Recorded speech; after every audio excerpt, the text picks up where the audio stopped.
It's time for our Beyond the Podium segment. I'm joined now by Attorney General Patrick Morrisey, running for Senate against incumbent Senator Joe Manchin. Thank you so much for joining me today. Hey, it's great to be here. Thank you. Well, first, I just want to ask you, in your opinion, what's the biggest issue facing this country and this state right now? Well, our number one challenge is the opiate epidemic. We have to make sure that we get people better in the head and the heart. And I've been working tirelessly as Attorney General to do everything imaginable to tackle that problem from a supply, a demand, and an educational perspective. We have to be rigorous on enforcement, going after the drug kingpins who are poisoning our folks. We have to do education and prevention measures to make sure people know the perils of these terrible products. And we also have to make sure people get the treatment that they need, not only in terms of the mental health treatment, but so that they can get better, they can be productive members of society again.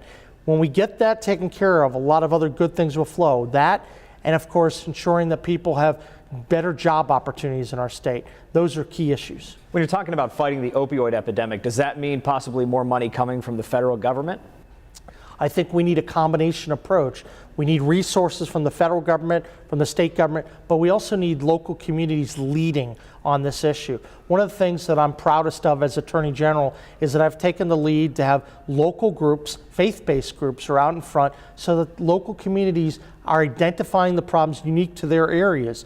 And then you partner with the private sector, the states, and the feds to have a comprehensive approach on the treatment end. So more resources are certainly important, and we also have to be more aggressive on the enforcement side of it. We need an enforcement surge in West Virginia so that we have state troopers operating around the clock, preventing the poison from coming to our state. You mentioned jobs. How do we fix that? How do we get the right people in the right jobs and West Virginians back to work? One of the most important things we need to do is to build on the Trump jobs agenda. I'm a big supporter of President Trump, and I think it's critical that President Trump has an ally in the U.S. Senate from West Virginia. Joe Manchin allies with Hillary Clinton, Barack Obama, Nancy Pelosi, Maxine Waters. I think Donald Trump knows that I'm going to stand by him. His jobs agenda is helping out a lot already. The Trump tax cuts, Joe Manchin said no. I've been a strong advocate for them. The deregulation, I'm looking to make sure that we get rid of these burdensome and unlawful regs. Joe Manchin's with the party that wants to keep them in place. There are huge differences between these candidates, and I want to make sure people know if we get these regulations out of the way, make the tax cuts permanent, West Virginia could see a boom, a renaissance that it's not seen before. Is the average West Virginian benefiting enough from these tax cuts? I think West Virginians are benefiting. Doubling of the standard deduction, that's big in West Virginia. Lowering of the rates, that's giving more flexibility to job creators to invest more capital so we can have more productive economic activity. And these empowerment zones, these opportunity zones, they're incredible. This is an opportunity for distressed parts of West Virginia to invest, whether it's in manufacturing or other forms of economic activity, getting big tax breaks and lifting people up in these really difficult economic environments. I think the Trump's tax cuts are good, and I was very disappointed in Joe Manchin for saying no to Donald Trump and his tax cuts. And talking about deregulation, the EPA, is that one area that you would like to see deregulated possibly? Is your view on the EPA, does it need to be around or should it be eliminated? I know many think that maybe it should be. Look, the EPA was absolutely out of control during the Barack Obama administration, and I led the legal fights taking out the EPA when they tried to micromanage the West Virginia way of life. The EPA way overstepped its bounds, and I think that what President Trump is doing is dramatically curtailing it by reversing the regulations of the Obama era. I was proud to file his lawsuit against Barack Obama, take him all the way up to the U.S. Supreme Court, and defeat his single number one initiative, the Clean Power Plan. President Trump's followed through on that and is permanently withdrawing that regulation. We need to go after all the onerous regulations and keep the ones in place that are just relevant for health, safety, and welfare of people. When you have burdensome regulations, they restrict freedom, they hold back job creators. We need to have fewer regulations rather than more. Is it dangerous to deregulate environmental protections when we're talking about air, we're talking about water here for West Virginians, especially in areas where, we've got coal, we've got power plants, that sort of thing? we need to always make sure that we're protecting our environment, clean air and clean water. But what you saw under the Barack Obama administration, they went so far beyond the pale. We need to make sure that we're having sensible regulations that actually work. This area is testament to the fact of what can happen when you actually have systems in place. They reduce pollution over a 20, 30-year period. But what Obama tried to do was out of control. It was reckless. And I think everyone knows that they overreached. The right type of regs, working with the state, and more importantly, empowering the states who actually know, who want to protect their own environment, that would be better. Let's shift more power to the states in this area rather than the federal government with its one-size-fits-all approach. Let's talk infrastructure. Much of the United States and especially West Virginia dealing with aging, crumbling infrastructure. What can be done on the federal level to make sure that we're up to date and that folks aren't driving on dangerous roads and bridges? Well, for West Virginia to thrive as an economic power, and I think it can, quite frankly, it's going to have to continually invest more resources in its infrastructure. And to me, that means the roads, the bridges, it also means the dams, it also means the internet as well. All those areas need to be built out even more.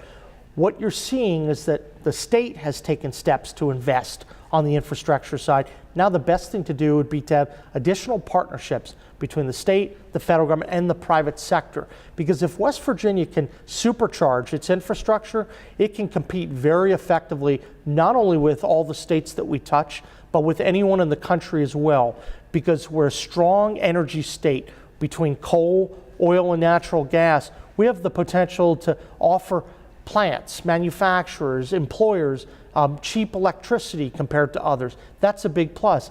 If we can get the road system in a better condition, the bridges, the infrastructure, we become even more attractive. And then we benefit through our location geographically in the U.S. We're within 10 hours of 180 million people. It's an opportunity for us to really boom if we can get this together. Now to healthcare, many West Virginians do struggle to have affordable, quality healthcare. How do we fix that? Obviously, you're not for the Affordable Care Act or for Obamacare, but what's your proposal to then take its place? Well, I'm dramatically opposed to the wretched excesses of Obamacare, and this is another major difference between myself and Joe Manchin. Manchin's for Obamacare and the skyrocketing premiums that really are hurting families. If you're a family of four in Weirton, or you're in Brooke County or Ohio County, you're really suffering from what's going on under Obamacare, and it's making it really difficult for private sector insurance to flourish. Joe Manchin's been oblivious to that fact. That's why he opposes every effort to go after and eliminate Obamacare. I want to go after Obamacare. I want to get rid of it and have a much better competitive marketplace in effect. One of the things we can do is we can allow competition across state lines, and we can ensure that we're going after fraud, waste, and abuse much more rigorously. One of the points I'm fond of talking about, the problems with the Affordable Care Act, Obamacare, is that there were no incentives for states to go after a lot of the fraud and abuse under the new populations. That's a problem. Obamacare's failed, and they've set up systems which are costing taxpayers massive quantities of money because people didn't think about some of the basics. We need to reject this Barack Obama, Nancy Pelosi, Hillary Clinton, Joe Manchin, one-size-fits-all approach. And we also need to reject this single-payer approach that Joe Manchin said that he's open to, that Bernie Sanders has talked about. That would lead to a disaster with massive tax hikes, elimination of private plans. We need to move for private plans, more accountability, more risk, and we have to make sure that patients get to choose the doctor that they need. Senator Manchin talks about West Virginians with pre-existing conditions, taking care of them. What type of legislation would you support to make sure that those with pre-existing conditions are taken care of under a new plan? Well, there's no debate on the issue of pre-existing conditions. We have to make sure we take care of those with problems with pre-existing conditions and catastrophic expenses. And I think that could be very easily fixed. You'd see bipartisan agreement. Part of the reason Manchin's trying to talk about that issue, he's trying to scare voters because he's unwilling to open up Obamacare and address the skyrocketing premiums.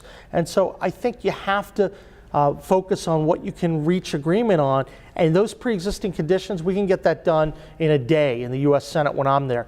Joe Manchin has a record of not being able to get things done in the Senate. As Attorney General, we get things done every single day. I think people will see that difference. You support term limits. I do. Why?